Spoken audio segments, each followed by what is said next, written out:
Ya, selamat pagi rekan-rekan sekalian. Nah, kita bertemu kembali di tahun baru 2024 ya. Sekarang ada tanggal 2 Januari 2024 ya. Oke ya. Jadi eh, dan pada hari ini adalah hari pertama Bursa Pasar Modal Indonesia buka di tahun 2024 ya, ada hari Selasa. Oke. Ya. Nah, semoga tahun ini penuh harapan ya. Oke. Dan langsung aja saya akan bahas dan share ya pengalaman pribadi dan pandangan saya secara pribadi terhadap salah satu kinerja perusahaan dengan kode ADRO atau Adaro Tbk ya. Nah, ini saya masuk ke websitenya ya. Jadi websitenya tampilan awal sangat menarik ya, karena di sini ada foto Bapak Presiden dengan mereka ya, dengan mereka dari grup Adaro ya. Oke. Nah, namun secara singkat saya boleh katakan ini termasuk salah satu saham favorit ya, saham favorit saya ya pada tahun 2023 dan sebelumnya ya. Oke ya, saya akan jelaskan mengapa ini adalah salah satu saham favorit dan untuk tahun ini masih saya incar juga ya. Jadi kalau pas harganya murah saya beli juga ya, akumulasi gitu ya, sesuai dengan uang dingin yang ada gitu. Nah, pertama-tama kita lihat dari websitenya. Di sini cukup menarik ya, dan Adaro ini juga pernah masuk di Public Expo ya tahun 2023 akhir ya waktu itu ya. Jadi di situ kita bisa lihat juga, jadi apa istilahnya itu, bagaimana impresi kita terhadap top manajemen dari Adaro ya. Nah, jadi Adaro ini adalah salah satu perusahaan energi ya, yang terdengar adalah perusahaan energi di bidang tambang batu bara ya. Namun pada saat Public Expo yang kemarin itu mereka juga mengatakan masuk juga ke energi yang terbarukan gitu ya. Jadi ini persepsi saya, ini perusahaan besar ya kan gitu ya, perusahaan pertambangan besar. Dan ya menurut saya secara pribadi ini bonafit ya gitu. Oke ya, jadi dari websitenya kita bisa baca, kita bisa lihat ya di sini ya. Nah, di sini dia telah 30 tahun ya. Oke ya. Tapi di sini saya nggak berpromosi ya. Saya tidak menyarankan beli atau jual, saya hanya sharing impresi saya terhadap salah satu emiten ya. Oke ya, salah satu emiten yang turut serta dalam perekonomian Indonesia ya, seperti itu. Oke. Dan harga pada saat ini, oke, nanti kita lihat di RTI ya. Jadi di sini bisnis utama mereka ya, kalau saya lihat dari websitenya itu kita bisa lihat di situ itu saya lihat di sini dia ada pertambangan, kemudian ini yang paling menonjol nih kayaknya ya, pertambangannya, dan sempat meraup cuan yang cukup besar ya dalam 1-2 tahun yang terakhir. Kemudian juga ada service, power, logistik, land, water, capital, dan foundation ya. Saya tidak tahu persis seberapa besar porsi mereka, tapi saya rasa, asumsi saya, mereka mendapat cuan besar dari pertambangan batu baranya ya. Oke, kita masuk ke RTI-nya. Nah, ini adalah RTI-nya. Posisi sekarang adalah 2400 ya, harga 2400 ya. Nah, oke, nanti kita lihat ya apakah harga ini untuk sekarang favorable untuk saya atau enggak ya. Oke. Nah, jadi dia di listing board yang utama energi, dikatakan di sini bidangnya adalah minyak, gas, dan batu bara ya. Jadi pertambangan batu bara atau coal mining ya. Jadi asumsi saya ini yang paling cuan dia terbesar dari sini ya gitu ya. Nah, sejak 2008, nah kemudian kita lihat pemegang sahamnya ya, kita lihat pemegang saham pengendalinya ya gitu. Nah, saya akan garis bawahi dulu. Nah, ada 43%. Nah, ini ada nama Pak Edwin Suryajaya ya. Pak Edwin Suryajaya ini juga, nama ini juga muncul pada saat saya bahas MPMX ya. Jadi dia punya share yang besar juga di MPMX dan juga di Adaro ya. Kemudian kita lihat masyarakat. Nah, masyarakat ini 32%, hampir 33%. Nah, ini menurut saya secara pribadi, nah ini jangan lebih dari ini ya kalau bisa. Jadi idealnya kalau menurut saya secara pribadi ya paling enggak sepertiga lah ya, jangan lebih dari sepertiga menurut saya secara pribadi ya. Jadi angka di sini semuanya masih angka yang ideal ya kan gitu. Oke ya. Kemudian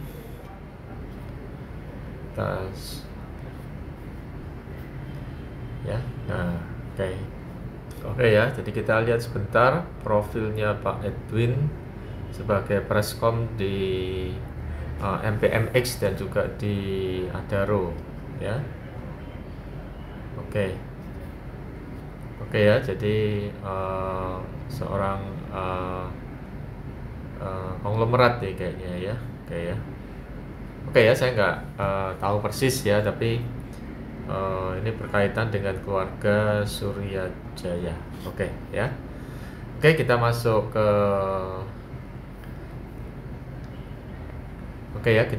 ke key statistics ya. Key statistics di sini yang saya lihat adalah EPS, DPS, DPR ya. Oke ya. Oke, ini kita lihat. Nah, earning per share-nya ini naik ya, lumayan bagus ya, dari tahun 2020 65, kemudian 416, tahun 21, tahun 22 1213, dan tahun 2023 785. Ini belum update ya untuk yang Q4-nya, tapi tidak tahu berapa angkanya, tapi mungkin ini karena belum update, jadi bisa jadi harganya masih agak diskon ya untuk yang hari ini ya, hari ini dan bulan Desember tahun 2023 ya. Oke. Kemudian untuk DPR-nya, dividen payout ratio-nya ini lumayan besar ya. Jadi pernah kasih 100% tahun 2020. Kemudian tahun 2021 turun 72%, kemudian tahun 2022 40,57% ya. Nah, memang terjadi penurunan, tapi juga saya rasa untuk laba bersih ini jangan dibagi terlalu banyak ya. Nah, meskipun ya kita senang ya terima uang cash ya, uang tunai, tapi menurut saya perusahaan perlu pengembangan ya. Jadi menurut saya yang ideal ini ya 50-75% lah mentok ya. Nah, ini jangan sampai 100% ya, 100%. Gimana mereka kan juga harus ekspansi dan juga harus mempertahankan kinerjanya ya. Nah, ini saya lihat dari angka DPR-nya ini ideal ya, lumayan ideal meskipun menurun dari sejak 2020 sampai sekarang ini menurun ya. Dan ini mungkin yang jadi berkorelasi terhadap harga sahamnya yang untuk hari ini masih, menurut saya masih diskon ya. Kemudian juga sejarah pembagian dividennya ini bisa kita lihat dari sejak tahun 2018 ya sampai sekarang, sampai tahun kemarin ya, itu nggak pernah bolong ya, bahkan pernah dibagi dalam US dollar ya, tahun 2018 sampai tahun 2020. Nah ini kalau kita lihat selama 2 tahun terakhir ya, 2022 dan 2021 ya.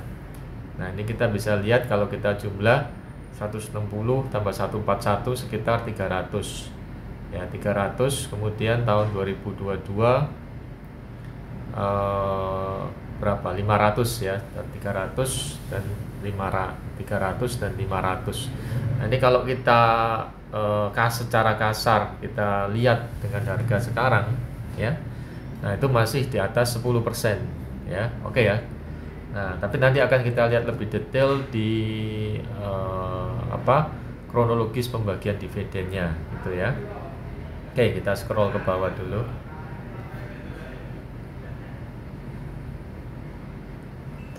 Nah, beberapa hal yang kita highlight yaitu market capnya gede banget ya, jadi 76 triliun, hampir 78 triliun. Ini perusahaan termasuk raksasa ya. Oke. Nah, kemudian juga salesnya juga tinggi, hampir 77 triliun ya, dan net profitnya juga dan cuannya juga lumayan ya, laba bersih hampir 19 triliun ya. Ini cuannya lumayan ya. Memang selama 1-2 tahun terakhir itu batu bara itu mendapatkan cuan yang jumbo ya gitu. Kemudian saya lanjut ke bawah ya. Nah ya, kita lihat ke valuasi ya, valuasinya per PBV, kemudian DPR-nya tadi sudah ya, udah dibahas sekitar 50%, ini 60% di sini. Kemudian ROE, kemudian DER-nya. Oke ya. Nah, di sini PER-nya kecil banget ini ya. Nah, angka yang kecil ini disukai oleh investor ya.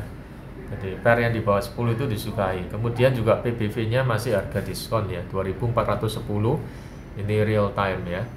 Dan bukan anjuran jual beli, tapi juga hari ini saya juga cukup tertarik untuk beli ya. Tapi saya tawar harga di bawah 2400 ya, kalau boleh ya. Oke, tapi dengan harga segini pun nanti kita lihat ya, apakah masih oke atau gimana ya gitu. Jadi PBV 0,73. Kemudian ROE-nya ini juga relatif besar ya. Jadi 23%, hampir 24% ini termasuk besar ya menurut saya ya. Kemudian DER-nya masih kecil. DER-nya ini masih kecil ya, masih 44%. Nggak kecil-kecil sekali sih. Yang kita suka, yang saya suka ya 17, 18, 10%. Tapi 44% masih oke ya, di bawah separuh ya. Oke ya. Oke, jadi tapi ya jangan nambah lagi ya, menurut saya seperti itu ya. Tapi memang biasanya perusahaan yang memang mau berkembang dan cuannya besar, itu ini kan cuannya besar ya, sampai berapa itu tadi ya, gede banget itu. Jadi memang dia lebih mudah mendapatkan pinjaman ya, detailnya cukup besar tapi masih dalam kategori yang aman ya, seperti itu. Nah, kemudian masuk ke sejarah pembagian dividennya. Ini mereka bagi 2 kali setahun. Nah, ini lumayan ya. Jadi dividen tuh bukanlah yang pertama dikejar oleh investor. Investor pertama mengejar itu adalah capital gain ya, tapi dividen ini sebagai bonus ya.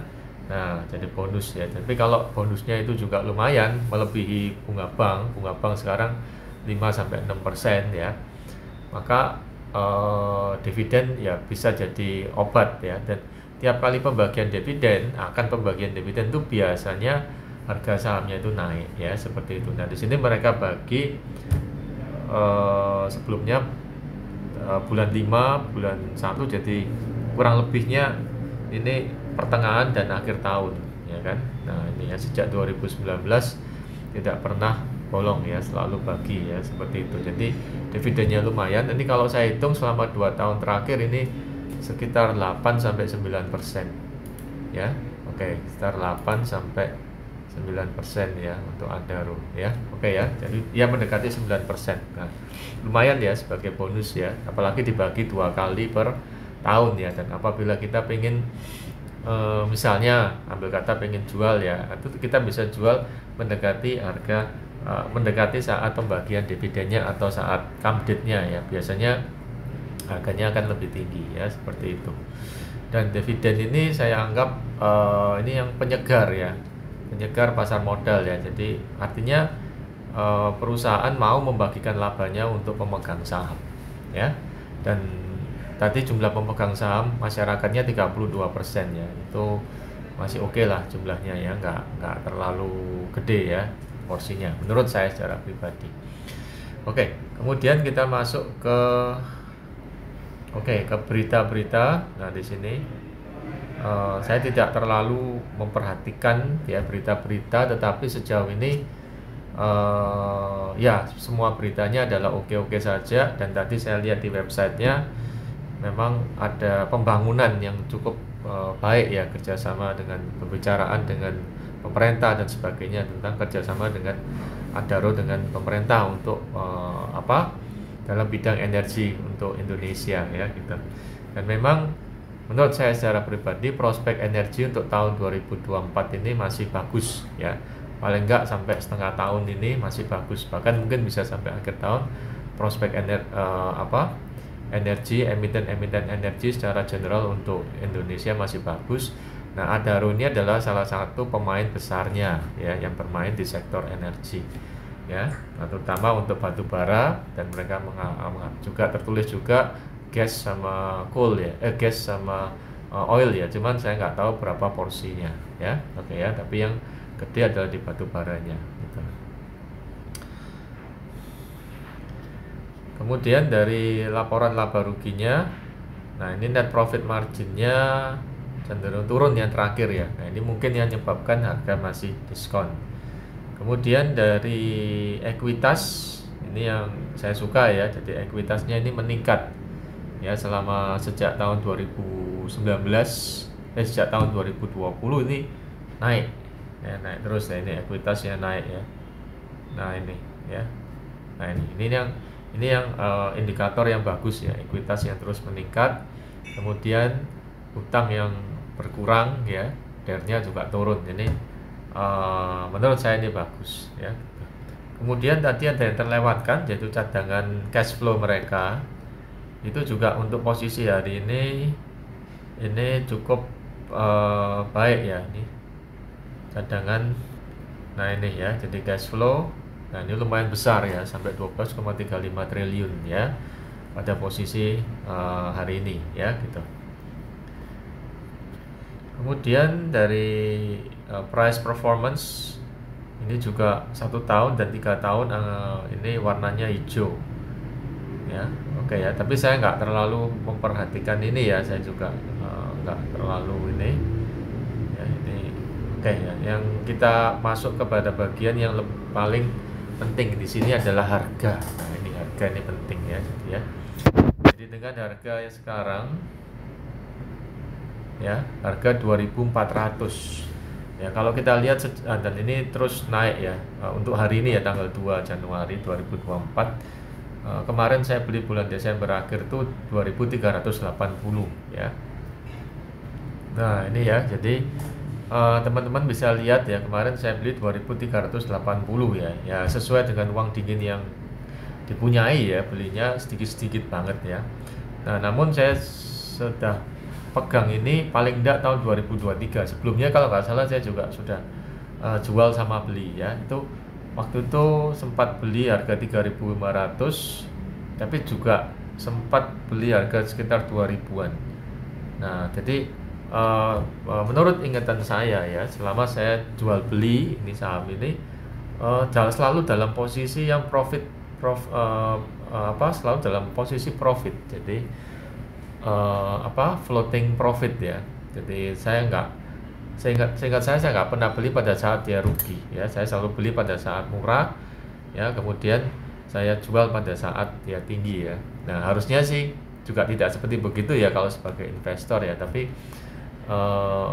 ya entah, waktu itu pokoknya singkatnya saya beli pas dia murah, kemudian saya jual pas dia agak tinggi ya. Tapi maunya saya juga keep terus ya, tapi nggak bisa waktu itu ingin jual juga karena pas lagi itu floating profit sekitar 5-10% ya waktu itu ya. Nah ini adalah salah satu trade history dari Adro yang pernah saya buy sama sell ya, seperti itu. Dan sejauh ini buy sama sell ini untuk emiten ini menurut saya sih lumayan ya, lumayan cuan ya, seperti itu. Nah kemudian pandangan saya terhadap angka 2.400 ini. Nah menurut saya kalau dari PBV 0,7an ya, kemudian juga posisi 2.400 ini sama kayak posisi tahun 2022 awal ya. Jadi menurut saya secara pribadi ini masih harga diskon ya, masih harga diskon dengan kinerja dan cuan dia yang besar, kemudian jumlah kepemilikan saham dia 30%, DER-nya nggak terlalu gede, kemudian juga PER-nya kecil, kinerjanya bagus, dan juga prospek ke depan akan industri energi di Indonesia masih sangat prospektif ya untuk tahun 2024 ini itu ya. Cuman kedepannya juga memang saya juga yang perlu diperhatikan, saya belum riset lagi ya porsi energi terbarukannya dia seberapa ya, karena kalau dalam berapa puluh tahun ke depan ya, 10 tahun ke depan tidak bisa selalu mengandalkan batu bara ya gitu. Tapi kayaknya pada saat public expo mereka sudah jelaskan itu ya, udah jelaskan bahwasannya mereka juga mengantisipasi dan mulai masuk ke energi yang terbarukan ya, seperti itu. Jadi oke ya, jadi itu aja impresi saya, kesan saya terhadap sahamnya Adro ya. Oke, termasuk secara pribadi saya boleh katakan hingga pada saat ini salah satu saham yang harganya selalu saya incar ya kan, selalu saya incar gitu ya. Oke ya, tapi sekali lagi ini bukan anjuran jual atau beli ya. Oke ya, jadi semuanya tergantung dari profil resiko masing-masing analis ya. Oke, sekian saja itu yang boleh saya sampaikan. Nah, terima kasih dan sehat selalu.